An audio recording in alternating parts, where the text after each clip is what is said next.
Let's go. Hello and welcome to a very special installment of Nightmare Masterclass. My name is David Stockdale. I'll be your host on this excursion into the dark unknown. In this very special live installment, we will be discussing the concept of memes in relation to some recent events having to do with the stock market.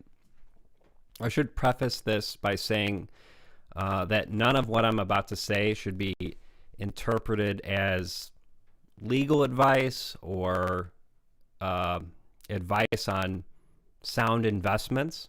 If you're getting your advice from me, you're in bigger trouble than anyone is aware of. I'm not your lawyer. I'm also not giving you please don't make investment decisions based on anything I say. The purpose of this video is simply to present commentary and analysis on the situation. On the topic of memes, the thing you really need to understand here is that a meme is just an idea that spreads in a viral fashion. It has come to be associated with images on the internet, but that's a contemporary development. In essence, a meme is simply an idea that spreads for one reason or another. It is an abstraction that is reified by virtue of its pervasiveness in the zeitgeist. When I say reify, all I'm really saying is that a certain phenomenon is made to seem like a quality of reality instead of what it really is, a historically contingent phenomenon. That is to say, the result of a process that is, in essence, man-made, a product of humans. In other words, it's an idea that is made to seem like a real quality of reality simply because everyone is made to acknowledge it or adhere to it in some way or another. The value of a given stock is not a fact in the same way that physical laws of the universe are. It's not like a scientific fact, right? Rather, value in this sense reflects a class relationship that has its roots in production. The stock market crash of 1929 was caused by the material conditions of the broader economy. A decline in production was essentially what spurred the crash, not vice versa. There was a decline in production, which led to an increase in unemployment, which led to an increase in debt and a decline in consumption. These are the general conditions that led to the crash. The understanding of the broader market's valuation was based on a meme, a bad meme. The false assumption that the stocks were worth more than their real value.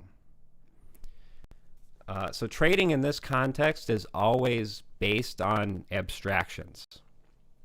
No one knows what the future holds, and the best we can really do is analyze the information that we have access to, and then we form a hypothesis and we operate based on that. So it's really, everyone's just operating off their best guesses. The same is true of automated trading, essentially. Algorithms follow a set of rules in order to perform some computation. And what is that set of rules? It's a meme.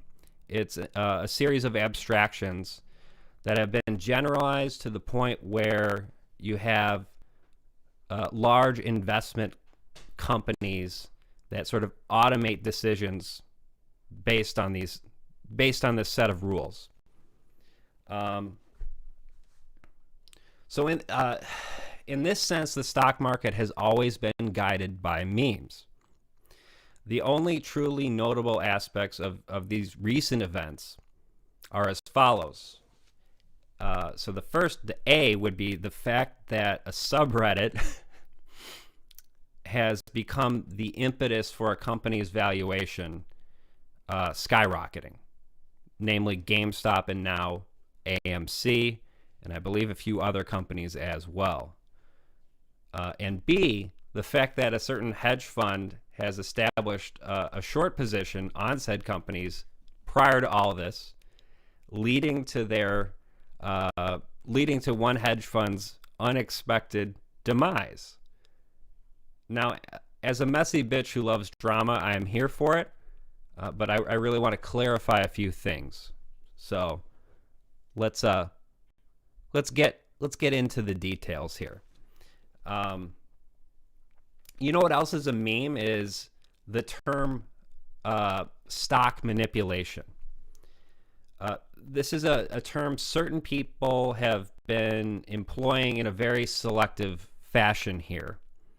I'll begin with a sort of philosophical observation about the market at large.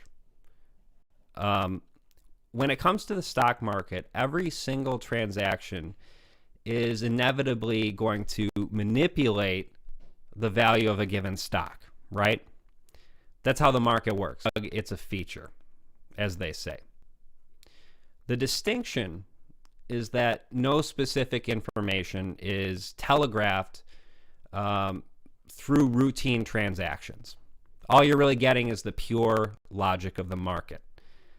However, the simple fact that, for instance, stock is rapidly increasing does give the general impression to the public at large that the company is successful, right? That is the image of success.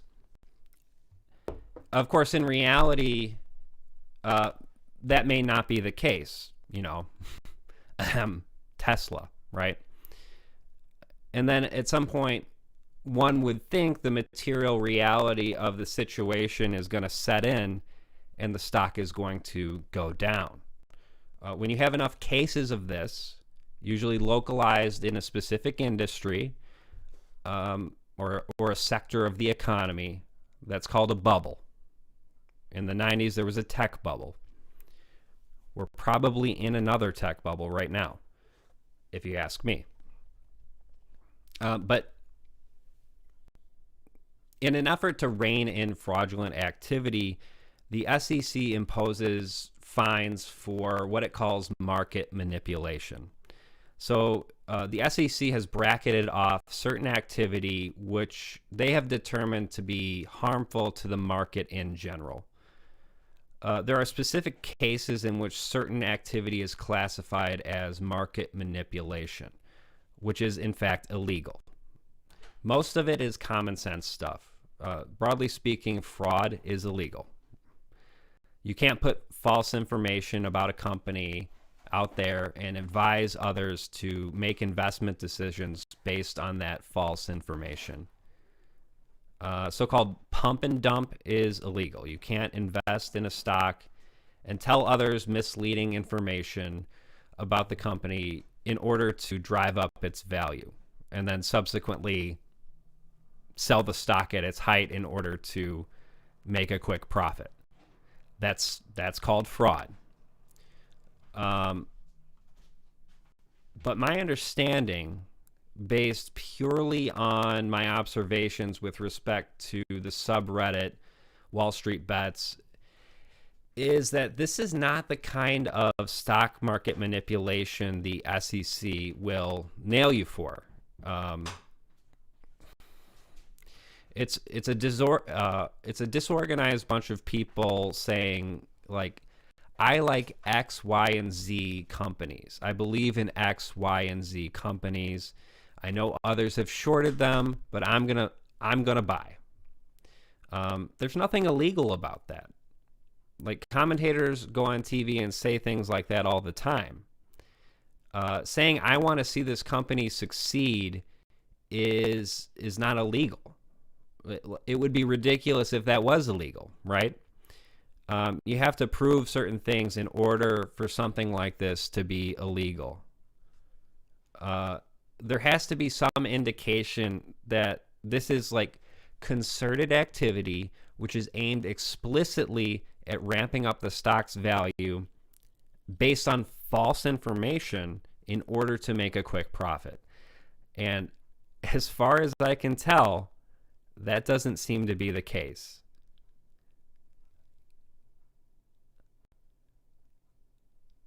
But I'm not really interested in the legality of the situation. Anyone with a brain who pays attention to this stuff, they know that violations occur all the time and no one does anything about it because the right people are making money and the rich are getting richer. The situation, with respect to Wall Street bets might actually be the impetus for new rules or some kind of crackdown, but that's only because certain affluent people have come out on the losing end. I saw someone on CNET call this a Ponzi scheme. It's no more or less a Ponzi scheme than any other routine activity on the stock market that occurs at all times. CNBC attributes today's decline to speculative trading. What the fuck are these people talking about? All trading is speculative. All trading is speculative by definition. Anyone who tells you otherwise is a grifter. We have fully grown adults crying on Fox Business because they're upset about the gamification of the market. Like, the only reason these people are upset is because they're losing. The phrase gamification of the market is redundant. It's always been a game reserved for a privileged few, and it's a game which determines the fate of literally billions of people around the world. The only thing that's changed is that just a few more people have access to the market in a way that wasn't previously feasible. Some people are getting their stimulus money and they're thinking, what the hell? I'm going to see if I can make this money grow. It's not something I would do at this point, but I don't blame them for having that thought. If you're an average person, here's how much you should care that a hedge fund, Melvin Capital, is going to go bankrupt. 0. You shouldn't care at all. These people are fucking reptiles. They wouldn't hesitate to trade your livelihoods away for the sake of growing their portfolios a fraction of a percent. Fuck all of them. They don't give a fuck about working class people, and you shouldn't give a fuck about them going down. And by the way, Melvin Capital is going to be bailed out. They're going to be bailed out by Citadel. So there's literally no incentive for them to behave in any kind of responsible manner or perpetual financial crisis. And if this ends up crashing the stock market at the end of the day, it certainly isn't the fault of a small handful of hobbyists on Reddit. It is due to the fact that the free market necessarily entails boom and bust cycles. And if you don't like that, maybe consider socialism. The aim of socialism is to transcend this kind of crisis-prone system.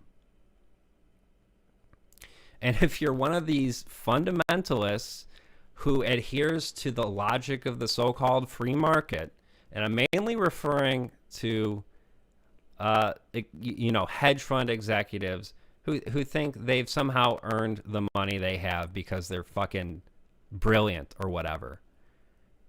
One would think that one of these brain geniuses at one of these hedge funds should have predicted that Redditors would use their stimulus money to invest in companies with no obvious potential. Now, what they should do is admit failure and cut their losses, but that is not what's happening, right? Instead, they want to take their ball and go home, right? Trading. Ameritrade has limited trading on these stocks.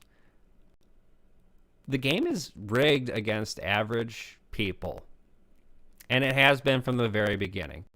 And I should know that in normal conditions, the vast majority of people aren't in a position to invest anything because they're living paycheck to paycheck and they can barely make ends meet.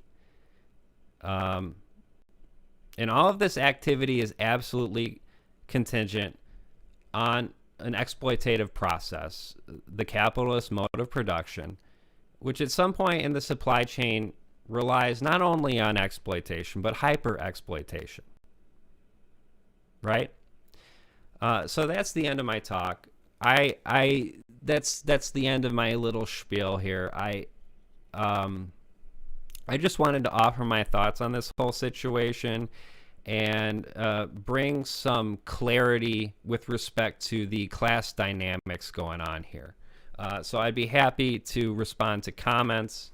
I hope the sound is okay. I'm sorry for the crackling. Again, I think it's my interface. I need to work. I need to maybe replace it at this point. But it is what it is.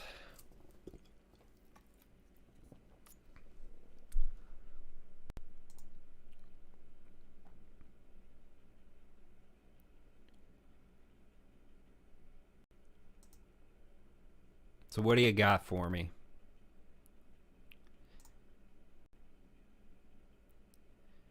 Jesse says, careful with the reptile talk. You sound like a Q idiot. Yeah. Listen, I'm being metaphorical, right? I don't mean they're literal fucking reptiles, but they might as well be. With the harm that they cause in general, they might as fucking well be reptile people.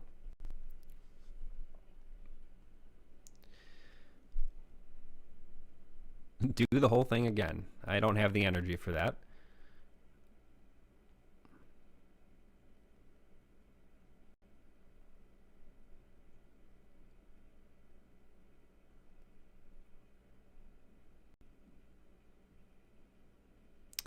Okay, Debt Ferret guy. Good question. But by definition, this is an artificial bubble. What happens when the inevitable sell-off occurs? A lot of these people are going to lose a lot of money. Those stocks are going to drop back down. Listen, you don't know that. You don't know that any more than anybody else knows that, right? There's a lot of activity in the market right now that looks to me like a bubble. Okay? So yeah, the GameStop stock, maybe that's a fucking bubble. Maybe Tesla's a bubble, right? I don't know. My whole point is the idea that we would target this specific group of people and say that they're doing something wrong it flies in the face of the logic that the stock market supposedly operates on, right? So I would say, instead of blaming this group of people for this market, for the stock market being incredibly unstable and prone to these crises, you should maybe take a look at the underlying condition rise to this, why this occurs.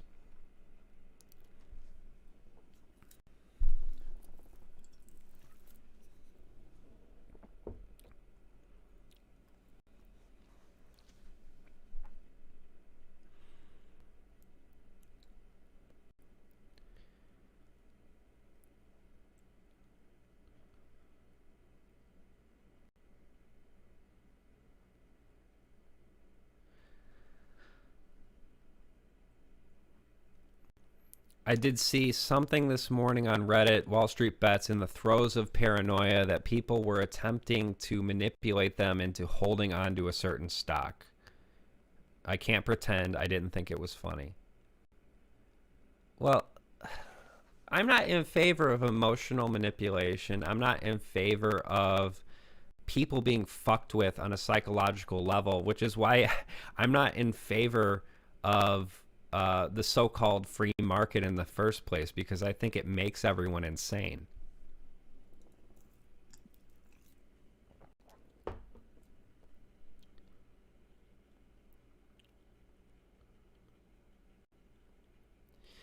What is your analysis of the current material conditions in the nation? I assume you're referring to the United States.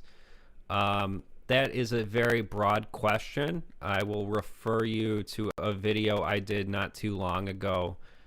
Just Google Nightmare Masterclass, Future of the United States. The TLDR version of what I would say is that it's not looking good for the vast majority of people.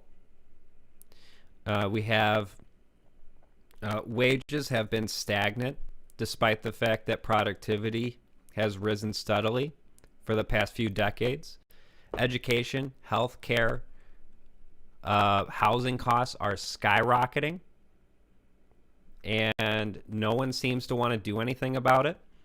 And the solutions that have been put forth by the so-called Democratic Party, which is supposedly supposed to be the party that's in favor of labor, these are usually very symbolic or milquetoast solutions.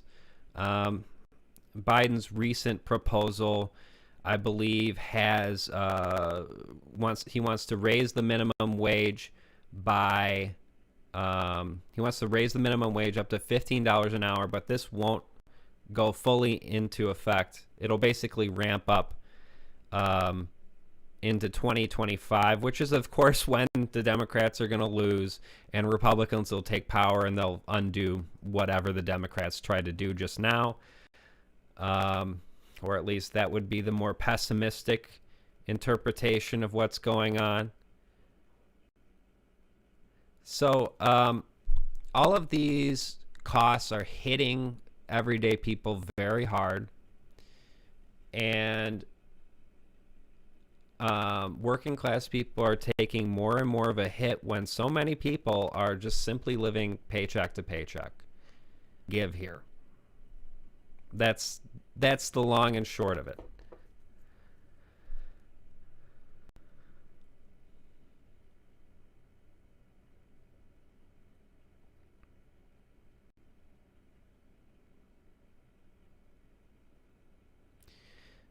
Jesse says, I saw it on Wall Street Bets. There are bots trying to get people to buy other stocks like Nokia and BlackBerry.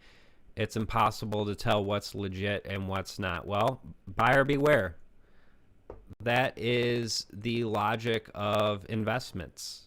You need to be able to determine what is reliable information and what is bunk.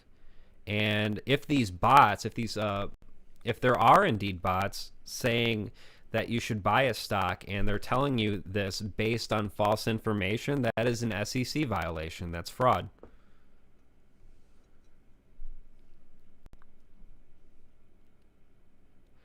Luis says, I recently read about the situation with insulin. Yeah, it is absolutely fucking dismal.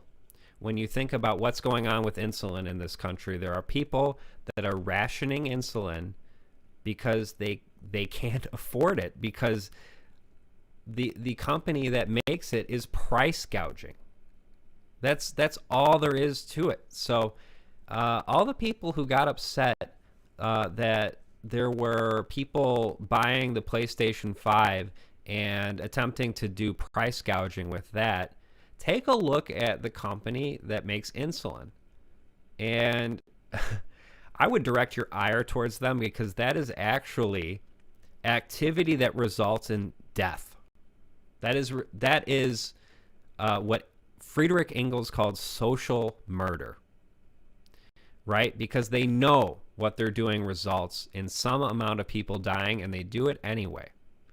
So, yeah. It's pretty dismal.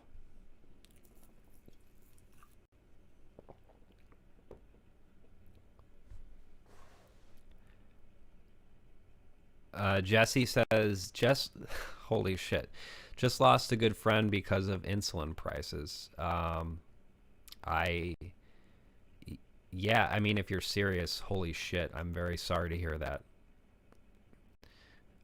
That is, it happens. It happens in the supposedly the richest country in the world, and every single person with a net worth over $1 billion in this company, I would say, is complicit in that activity by virtue of what they do on a daily basis, by virtue of what they allow to happen here.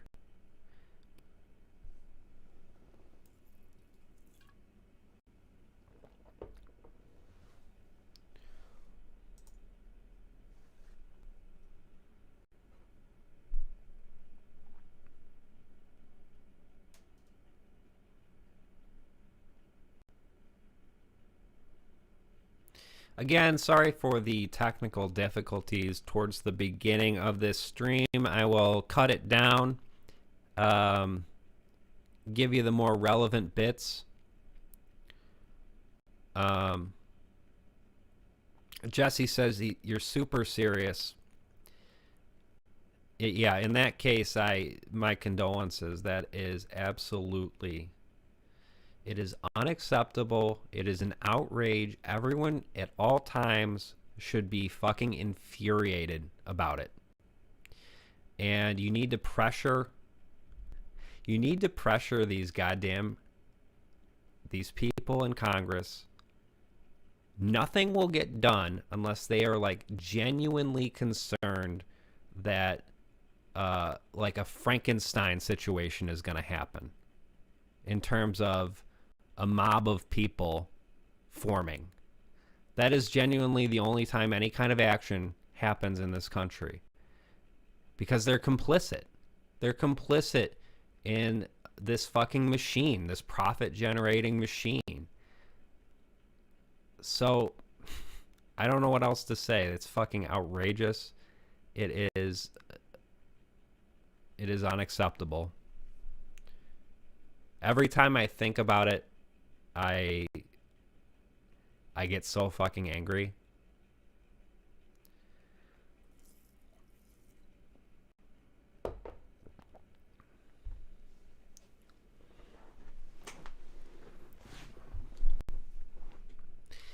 Tyler says, I wish there was a powerful enough left in this country that we could somehow begin producing and distributing insulin. You and me both. That sounds pretty good to me.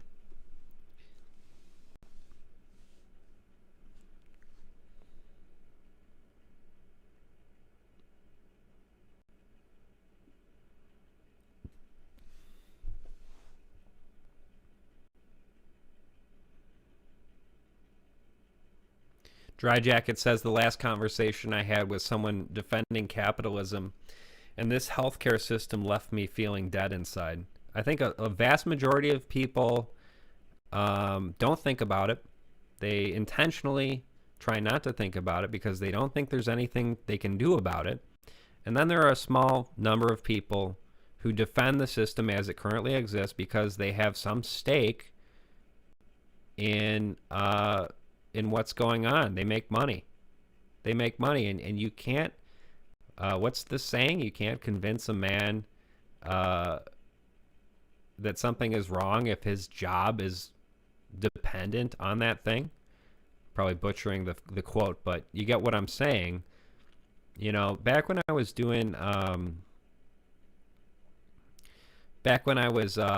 on doors for Medicare for All, this would have been a couple years ago at this point, I ran into someone who works in the healthcare industry, and he very politely told me that Medicare for All simply is not a good alternative to the free market system, and that, you know, I need to take my wares elsewhere, basically. Of course, you know, I don't know exactly where this guy worked, but my guess would be he works for an insurance company. And he's sort of rationalized in his head that what he does is good. And, you know, I think there are a lot of people like that out there. Having said that, when I was knocking on doors in our group, there were, we had nurses on our side. They know the fucking deal.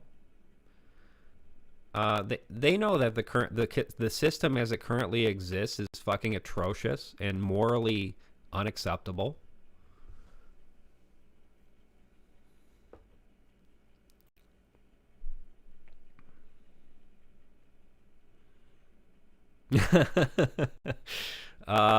Why is it when racists? So this is Kokutenko. Hope I'm pronouncing that right. Why is it that when racists raid the Capitol, the government decides to finally impeach Mandarin Mussolini? I love that. But when people in Congress get COVID, nothing happens. I mean, it's a complicated. There's a lot going on in your question here. So as far with respect to the people in Congress getting COVID, that would be another Netflix show that Jerry Seinfeld could host, in conjunction with comedians in cars getting coffee, is congressmen getting COVID. But they have the best health care available and they can afford it. And anyone in Congress getting COVID is most likely going to be fine. The fact of the matter is that the working people who get COVID are more prone to all of the horrible things associated with COVID. And of course, older people, as that is the high risk group. But wealthy people with access to the best healthcare imaginable, I'm not particularly concerned about. Most of them are going to be fine. It's really working people that are fucked here.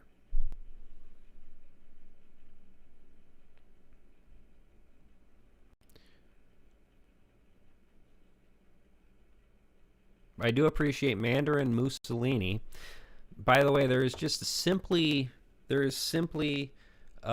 like a vacuum left by Trump, just a void left by Trump, and his absence in the past week or so, his silence is just deafening.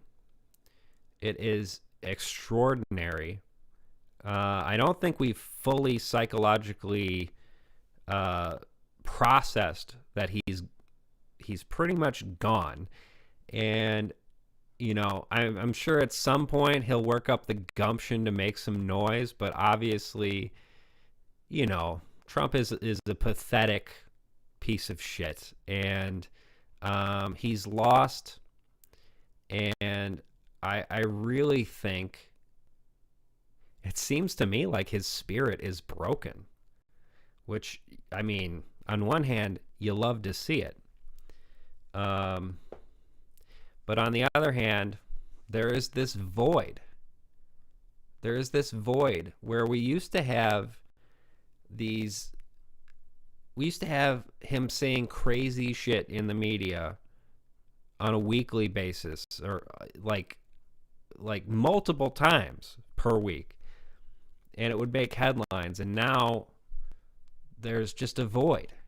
Biden is gaffe prone, but not in the way that Trump was, right? Biden will sort of, his brain will short circuit and he'll sort of, say the wrong thing. But the news cycle really does feel different now. And I guess you could it's kind of like a peaceful silence now, but all of these fucking problems aren't going away just because Biden's president.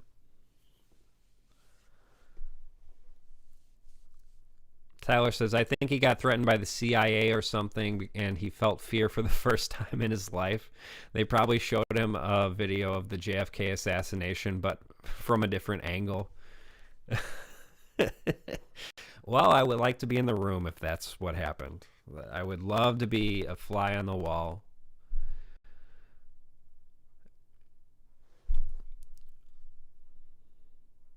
I'm going to grab another beer.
Jesse says, we've experienced the collective trauma that is Trump, and now it's quiet. Too quiet. Yeah, that's kind of what it feels like. It feels too quiet. Exactly.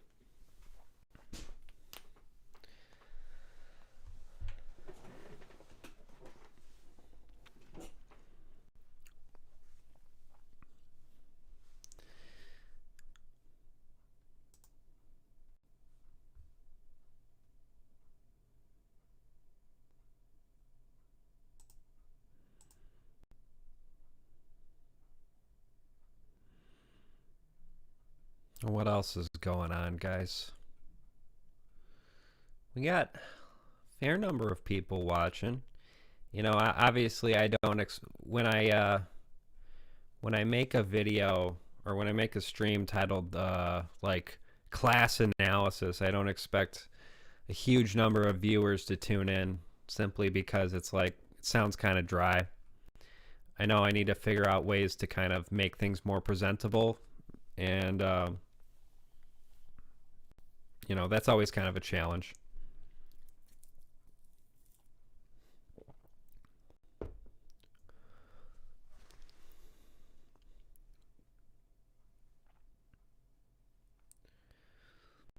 I'm concerned that Joe Biden and the Democrats are going to hustle and undo the worst stuff Trump, and undo the worst Trump stuff, and then sit on their hands for the next few years saying, vote for us, we did so much. I think that's a valid concern. We obviously see with these executive orders, Biden is trying to undo a lot of the executive orders that Trump did. Of course, the problem with executive orders is that the next guy or gal, non-binary person that comes in office is they very well could just undo everything that Biden does. You know, that the problem with executive orders is they can simply be undone by the next president.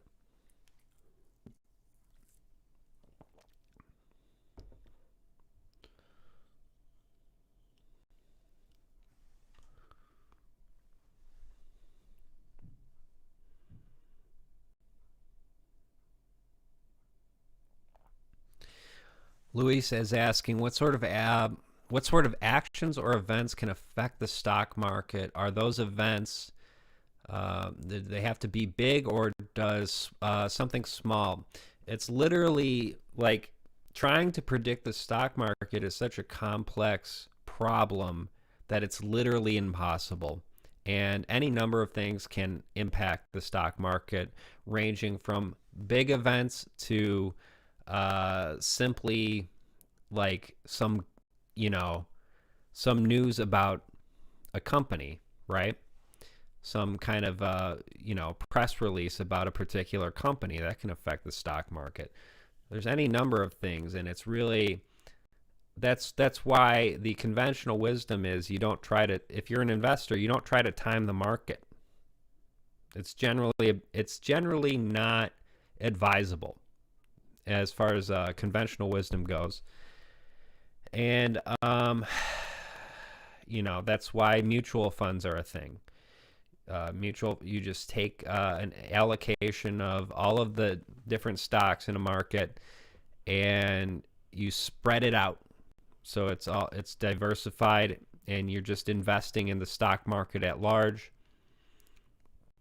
Conventional wisdom tends to be that this is the safest type of investment, if you're going to go with stocks.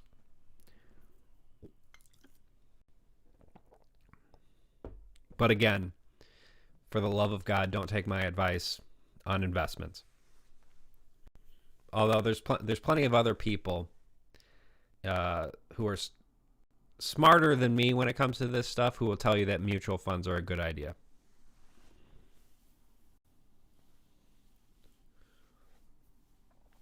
Stock market is basically just fantasy football. Yeah, I mean, except it's like if you had fantasy football, but the consequences of like your team losing are so dire that like the entire country is affected by it. That's it's why I think having the generalized sort of commodity production as we do, and having markets guide everything with this totalizing logic, is basically insanity at this point.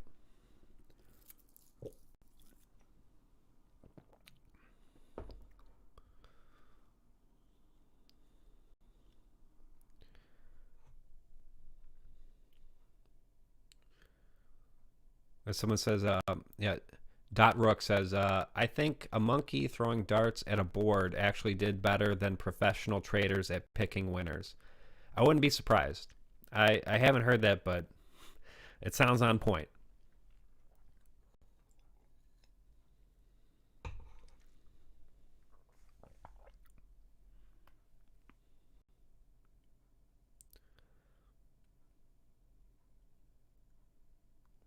Yeah, that was the term I was looking for. I said mutual funds. I meant index funds. My bad.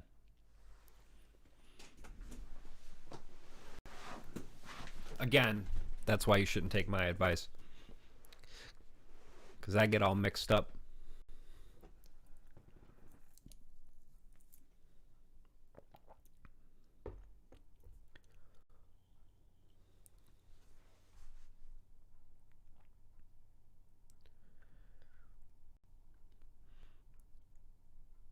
The V8 Ninja says there have been numerous experiments where machines and animals have randomly chosen better stocks than professionals. I believe it. Doesn't surprise me at all.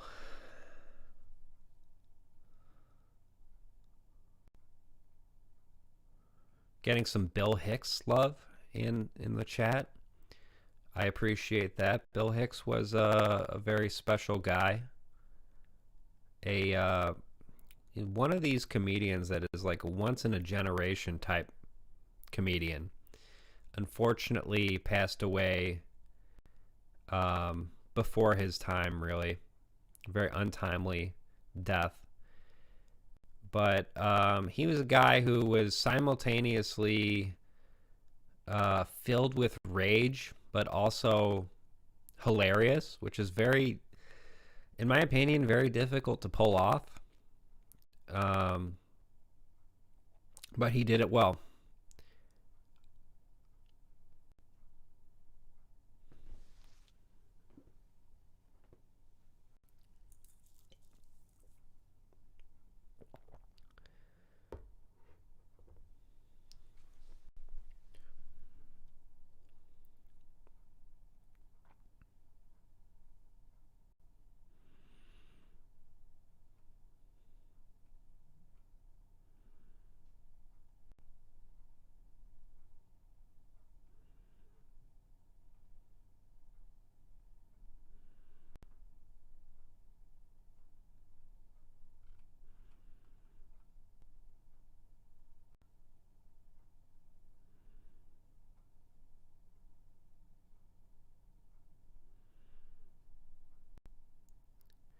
Well, like I said, I'll probably cut this down, make it a bit more digestible.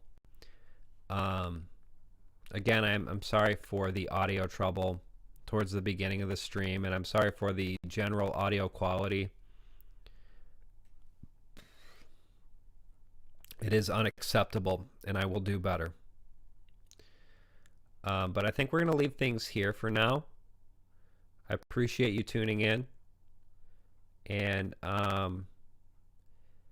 if you like what I do, if you like my commentary, and you are in a position where you can where you have some disposable income, I would please ask you to consider supporting me on a monthly basis at nightmaremasterclass.com /